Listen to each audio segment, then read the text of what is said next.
எல்லாருக்குமே Trichy Chathiram bus stand தான் தெரியும். எப்பவுமே பரபரப்பாக இருக்கிற ஒரு இடம். பஸ், கார், ஸ்கூல், காலேஜஸ், அந்த மாதிரி நிறைய பப்ளிக் பிளேசஸ் அப்படின்னு சொல்லலாம் திருச்சி சத்திரம் பஸ் ஸ்டாண்ட். பக்கத்துலேயே மலைக்கோட்டை, நிறைய டூரிஸ்ட் வந்து போவாங்க. மக்கள் எப்பவுமே பரபரப்பாக அங்கேயும் இங்கேயும் ஓடிட்டு இருக்க இடத்துல தான் இந்த ஒரு சம்பவம் அரங்கேறி இருக்கு. October 1 school on leave. October 2 it's a national day for everyone. இந்த ஒரு சமயத்தை யூஸ் பண்ண அந்த நபர்களுக்கு இயற்கையும் சாதகமாக இருந்துச்சு. ஒரு இடத்துல மழை அடிக்க, இன்னொரு இடத்துல இடி இடிக்க, இவங்க இந்த ஒரு திருட்டு சம்பவத்தை அரங்கேற்றியிருக்காங்க. வாங்க நிகழ்ச்சிக்குள்ள போகலாம். ஏரோப்ளஸ் நேயர்களுக்கு வணக்கம். நான் உங்கள் நண்பன் டென்சில்.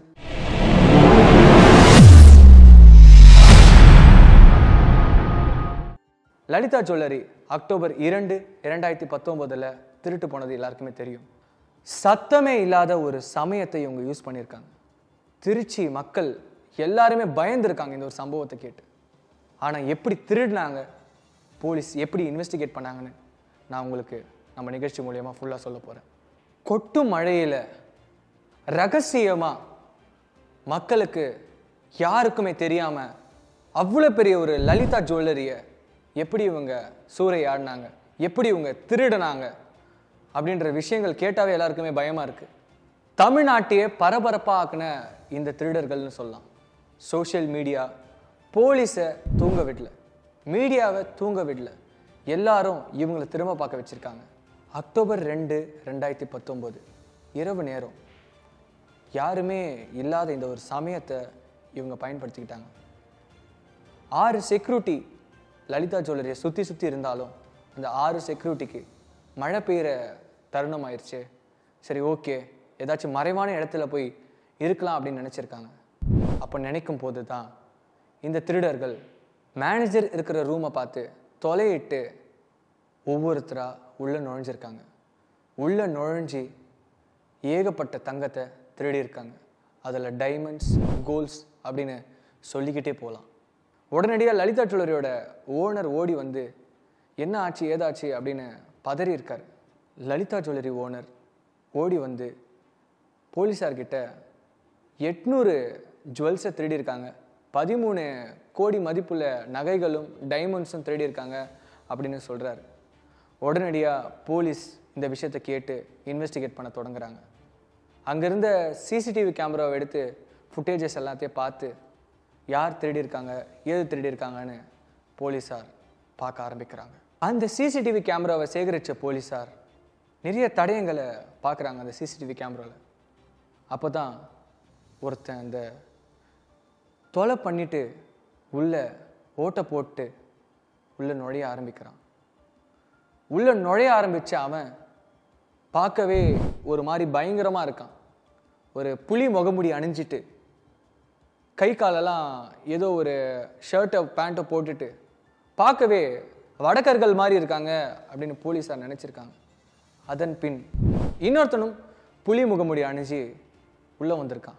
அந்த இரண்டாவது வந்த புலிமுகம் போட்ட நபரும் அங்கேருந்து அந்த கிளாஸில் இருந்த ஸ்க்ரூவை கழட்டியிருக்கான். அங்கேருந்த ஜுவல்ஸ், டைமண்ட்ஸ் எல்லாத்தையும் தூக்கி ஒரு பையில் போட ஆரம்பிச்சிருக்கானுங்க. போலீஸார் நினைக்கிறாங்க இவங்களுக்கு இது ஒரு கை வந்த கலையாக இருக்கும் அப்படின்னு போலீஸாரும் கருதுறாங்க.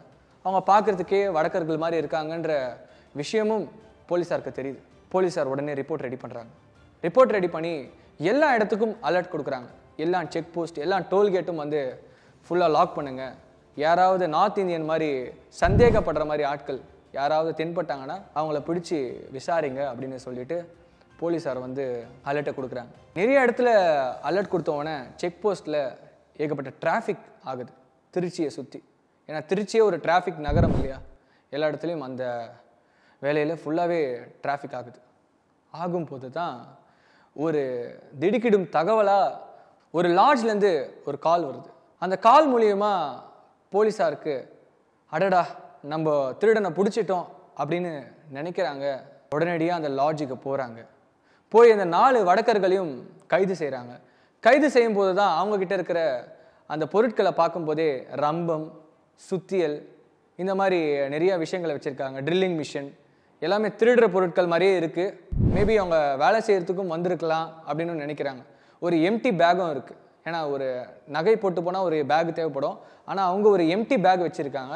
இந்த மாதிரி நிறைய விஷயங்களை சந்தேகப்பட்ட போலீஸார் அந்த வடக்கு நண்பர்களை கூப்பிட்டு போய் இன்வெஸ்டிகேட் பண்ண தொடங்குறாங்க.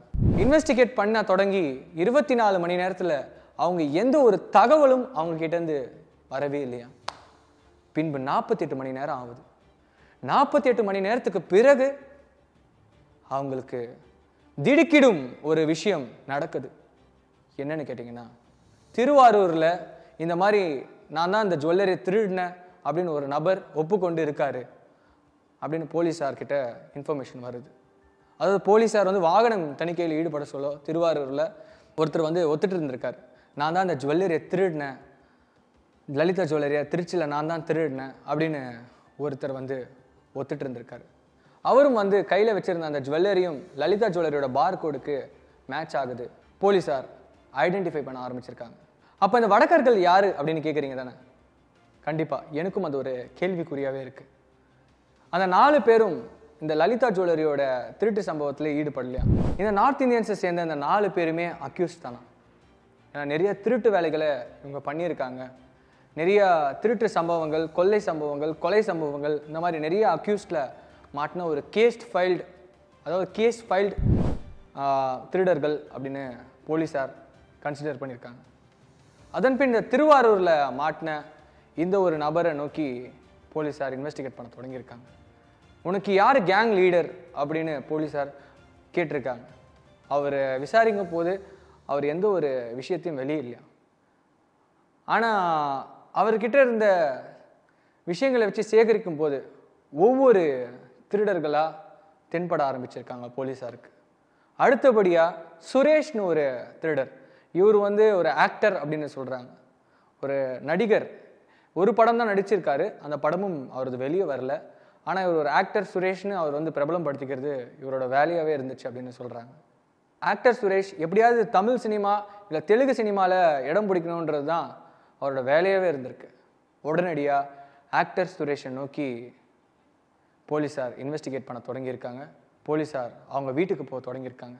ஏன்னா ஆக்டர் சுரேஷும் இந்த கொள்ளை சம்பவத்தில் ஈடுபட்டிருக்கார். போலீஸ் வந்து அவங்க அம்மாவை வச்சு இன்வெஸ்டிகேட் பண்ணியிருக்காங்க.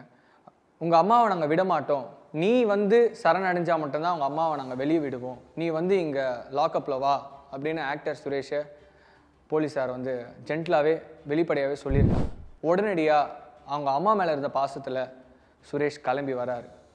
சுரேஷ் கிளம்பி வந்து போலீஸ் ஸ்டேஷனில் சரணடைகிறார். அவரும் சொல்கிறாரு, நானும் திருடினேன், நானும் வந்து இந்த கொள்ளை சம்பவத்தில் ஈடுபட்டேன், எனக்கும் இதில் பயங்கரமான பங்குகள் இருக்குது அப்படின்னு சொல்லிட்டு அவரும் வந்து சரணடைச்சிட்டார். ஆனால் போலீஸார் 48 மணி நேரம் தேடி தேடி தேடி இன்வெஸ்டிகேட் பண்ண நேரத்தில் 2 குற்றவாளிகள் மாட்டிக்கிட்டாங்க அப்படின்னு சொல்லலாம். இவங்களை தொடர்ந்து ஒவ்வொரு சைட்லேருந்தும் ஒரு திருடரும் தென்படுறாங்க. அவங்க யார் என்னன்னு வந்து போலீஸார் ஸ்கெட்ச் பண்ண ஆரம்பிச்சிட்டாங்க. ஆக்டர் சுரேஷை லாக்அப்பில் வச்சு விசாரிக்கும் போது அவர்கிட்டருந்து நிறைய விஷயங்கள் வெளியே வருது. அவர் சொல்கிறாரு, எனக்கு ஒரு ப்ரொடியூசர் தான் இந்த ஒரு விஷயத்தை எக்ஸிக்யூட் பண்ண சொன்னார், என்னை வந்து இதை பண்ண சொன்னார். ஏன்னா நாங்கள் நடித்த படம் வெளிவரத்துக்கான வேலைகளுக்கு எங்களுக்கு தேவையான அமௌண்ட் இல்லை, தேவையான காசு இல்லை, இந்த காசுக்காக தான் நாங்கள் இந்த ஒரு லலிதா ஜுவல்லரியை நாங்கள் திருடணும் அப்படின்னு ஆக்டர் சுரேஷ் சொல்ல நேராக அந்த ப்ரொடியூசர்கிட்ட போகிறாங்க போலீஸார். அந்த ப்ரொடியூசரோட பேக்ரவுண்ட் எடுத்து பார்த்தீங்கன்னா அவர் ஒரு சோஷியல் அவேர்னஸ் தான். என்னடா இது ஒரு கொள்ளைக்காரன், ஏன்னா ஒரு திருட்டு கும்பலை சேர்ந்தவன், இவன் நல்லது பண்ணுவானா அப்படின்னு கேட்டிங்கன்னா ஆனால் இவர் பண்ணியிருக்காரு. ஏன்னா இவர் ஒரு சினிமா ப்ரொடியூசர் பேக்ரவுண்டில் இருந்தாலும் மக்களுக்கு நிறைய ஹியூமனிட்டியாக நிறைய விஷயங்களை பண்ணியிருக்காரு. ஏன்னா குழந்தைங்களை படிக்க வச்சுருக்காராம், ஹேண்டிகேப் பீப்புள்ஸ்க்கு வந்து நிறைய ஹெல்ப் பண்ணியிருக்காராம், அந்த ஊர் மக்களுக்கு இல்லாதவங்களுக்கெல்லாம் நிறைய காசை அள்ளி கொடுத்த இந்த சினிமா ப்ரொடியூசர் அப்படின்னு நம்ம ஆக்டர் சுரேஷ் அவர்கள் போலீஸ்கிட்ட சொல்லியிருக்காரு. இவங்க பண்ணது சரியா தவறா அப்படின்னு கேட்டிங்கன்னா கண்டிப்பாக நான் தவறுன்னு தான் சொல்லுவேன். ஏன்னா யாரோ உழைச்ச பணத்தை இவங்க திருடலான்னு ஆசைப்பட்டா அது எப்படிங்க? ஆக்டர் சுரேஷை விசாரிக்க சொல்ல திடுக்கிடும் நிறைய விஷயங்கள் கிடைச்சிருக்கு. அப்போ தான் உள்ளே வராரு திருவாரூர் சீர்தோப்பு முருகன். முருகன் இவர் பேர் சொன்னாவே எல்லாருக்குமே தெரிஞ்சிருக்கும். ஏன்னா நீங்கள் நியூஸில் பார்த்துருப்பீங்க, இல்லை பேப்பரில் படிச்சிருப்பீங்க. அவ்வளோ பெரிய ஒரு குற்றவாளி அப்படின்னு சொல்லலாம். சைல்டுஹுட்லேருந்தே இவருக்கு பேஷனட்டாக திருடுறதே ஒரு சம்பவமாக. சின்ன வயசுலேருந்தே சின்ன சின்ன பொருட்களை திருட ஆரம்பித்து ஸ்கூல் டைமில் ஸ்கூல் படிக்க சொல்லவே இவர் திருட்டு சம்பவங்களில் ஈடுபட்டு கொஞ்சம் கொஞ்சமாக டெவலப் பண்ணி வீடு, ஸ்கூல், ஹாஸ்பிட்டல் இந்த மாதிரி நிறைய திருட்டு சம்பவங்களில் பேஷனேட்டாக திருடுற ஒரு பர்சன் தான் முருகன். முருகனுக்கு ஒரு ஒன் சைடட் லவ் இருந்துச்சான். அந்த லவ் இருக்கும்போது தான் அந்த பெண்ணுக்கிட்ட போய் லவ்வை ப்ரப்போஸ் பண்ணியிருக்காரு. ப்ரப்போஸ் பண்ணும்போது அந்த பொண்ணு, எனக்கு உங்களை பிடிக்கவே இல்லை, உன் மூஞ்ச பாரு, நீ எல்லாம் ஒரு ஆளா அப்படின்னு முருகனை வெறியெடுத்திருக்காங்க. முருகன் அந்த வெறி சம்பவங்களால் தான் நான் பாரு எவ்வளோ பெரிய ஆள் ஆகிறேன், நான் எவ்வளோ பெரிய காசுகள் சம்பாதிக்கிறேன் அப்படின்ற நப்பாசையில் திருட்டு சம்பவங்களில் ஈடுபட்டிருக்காரு. ஒரு ஸ்கூல், காலேஜ், ஹாஸ்பிட்டல்னு தொடங்கி பேங்க்கையும் ராபரி பண்ணுறது இவருக்கு ஒரு பேஷனேட்டாகவே இருந்திருக்கு. எப்படியாச்சும் பேங்கை ராபரி பண்ணுறது தான் இவரோட ஒரு எய்மாகவே இருந்துச்சான். ஏன்னா ஒரு பேஷனேட்டாக திருடுற ஒரு திருடுன்னு சொல்லலாம். ஏன்னா அவர் போடுற ஸ்கெட்சில் யாருமே தவறுந்து இல்லையா, ஏன்னா அவர் ஸ்கெட்ச் அப்படி இருக்குமா. சினிமா இண்டஸ்ட்ரியில் எப்படியாவது போனால் சம்பாதிக்கலான்னு ஆசையோட சினிமாவில் போயிருக்காரு. சினிமாவில் போனால் அதிகமாக சம்பாதிக்கலான்னு நினச்சி அங்கே இருக்கிற நடிகைகள் கூட நிறையாவே ஹாப்பனிங்காக இருந்திருக்காரு. ஹோப் யூ அண்டர்ஸ்டாண்ட், நல்லாவே புரியும் உங்களுக்கு நான் நினைக்கிறேன். ஹாப்பனிங்காகவே இருந்திருக்காரு. ஸோ ஒரு பொழுதுபோக்காகவே சினிமா இண்டஸ்ட்ரியை எடுத்துக்கிட்டு எப்படியாச்சும் நம்ம காசு சம்பாதிக்கணும் அப்படின்ற ஒரு ஆசையோட நப்பாசையோட முருகன் நிறைய திருட்டு வேலைகளில் ஈடுபட்டிருக்காரு முருகன் அவர்கள். இந்த விஷயத்துல தான் வராரு முருகனோட அக்கா பையன். அவர் ஒரு ஹீரோ ஆகணுன்ற ஒரு ஆசையோட முருகன் அவருக்காக காசு ஸ்பெண்ட் பண்ணி படம் எடுக்கணும்னு நிறைய திருட்டு வேலைகளில் ஈடுபட்டிருக்காரு. அதுல முக்கியமான திருட்டு தான் இந்த லலிதா ஜுவல்லரியோட திருட்டு. Sketch of Lalitha jewellery. Lalitha ஜுவல்லரியை திருடுறதுக்கு எப்படியான ஸ்கெட்சை போட்டிருக்காங்க இந்த கும்பல். அங்கே இருக்கிற சிசிடிவி கேமராவை நோட்டம் விடுவாங்களாம். 1 மாதம் எக்ஸிக்யூட் பண்ணியிருக்காங்க இந்த ஒரு விஷயத்த. 1 மாதம் லலிதா ஜுவல்லரியை சுற்றி வந்திருக்காங்க. நகை வாங்குற மாதிரி போவாங்களா, நகை வாங்குற மாதிரி வருவாங்களா. லலிதா ஜுவல்லரியை ஹோல்ஸ் போடுற அந்த செவருக்கு பக்கத்திலே காலேஜ் காம்பவுண்ட் இருந்துச்சான். அந்த காலேஜ் காம்பவுண்டுக்கு சத்தம் கேட்டுற போது அப்படின்னு சொல்லிட்டு அந்த கும்பல் சுத்தியல்ல ஈர துணியை சுற்றி மெல்லமாக உடைச்சி 4 நாட்கள் உடைச்சிருக்காங்க அந்த வாலை மட்டும். அந்த வாலை உடைச்சிட்டு தான் உள்ளே போயிருக்காங்க. அதுவும் மேனேஜர் ரூம் பக்கத்துலேயே இருந்திருக்கு அந்த வால். அந்த வாலை மெல்ல உடைக்க இவங்களுக்கு சாதகமாகவே இருந்திருக்கு. அந்த இரவு பார்க்க அப்படியே ஒரு மாதிரி பனிமூட்டமாக இருந்து மழையும் பெஞ்சு இடியும் இடிச்சு இந்த மாதிரி இந்த திருடர்களுக்கு நிறைய வாய்ப்புகளை கொடுத்துருக்கு அப்படின்னு நான் நினைக்கிறேன். முதல்ல மாட்டின அந்த குற்றவாளி, 2வது முருகன், 3வது கணேசன் அப்படின்னு தொடங்கி நிறைய பேர் இந்த கொள்ளை சம்பவத்தில் ஈடுபட்டிருக்காங்க. இந்த கொள்ளை சம்பவம் சவுத் இந்தியாவே பேசப்பட்டது அப்படின்னு சொல்கிறாங்க. ஏன்னா மீடியா பீப்புள்ஸ் ஆகட்டும், போலீஸ் பீப்புள் ஆகட்டும், இல்லை ஹாஸ்பிட்டல் ஆகட்டும், எல்லா இடத்துலையும் இவங்களோட பேரை மட்டும் தான் கேட்டாங்க. திருடந்து 4 பேர் இருந்தாலும் அதை எக்ஸிகியூஷன் போட்டு கொடுத்தது கேங் லீடர் முருகன் தான். ஆனால் கேங் லீடர் முருகனை தொடர்ந்து இன்னும் நிறைய பேர் இந்த கொள்ளை சம்பவத்தில் ஈடுபட்டிருக்காங்களாம். இந்த 3 பேர்கிட்டையும் போலீஸார் விசாரிச்சிருக்காங்க. எங்கே தான் உங்கள் முருகன் இருக்காரு, கேங் லீடர் முருகன் இருக்காரு அப்படின்னு கேட்டிருக்காங்க.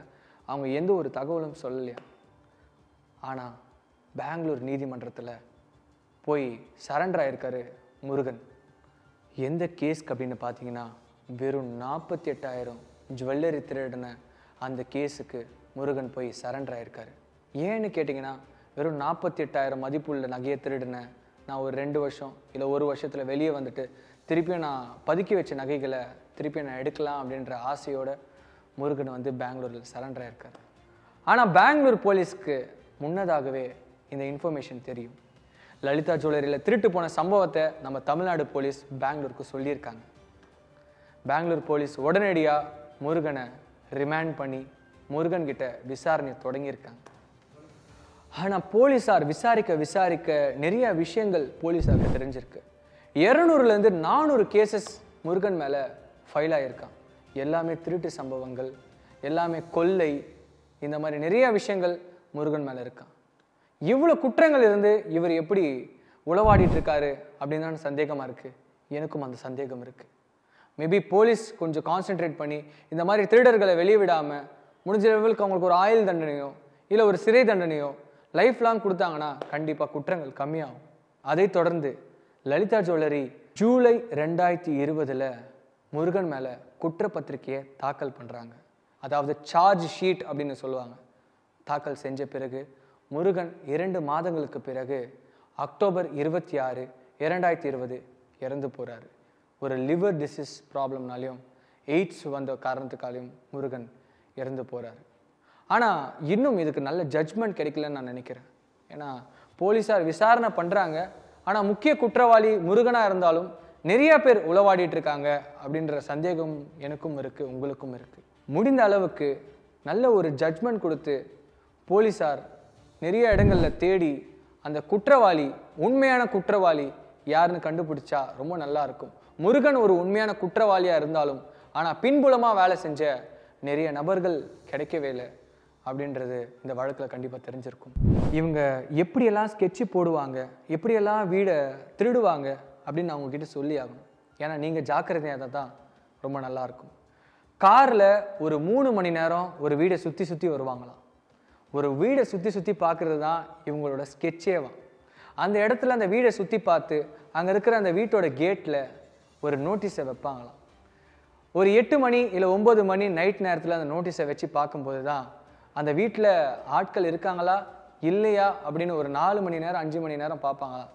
நைட்டு 12 மணி நேரத்துக்கு பிறகு அந்த நோட்டீஸ் அந்த கேட்லேயே இருந்துச்சுன்னா இவங்க உள்ள நுழைவாங்களாம். உள்ள நுழைஞ்சி திருட ஆரம்பிப்பாங்களாம்.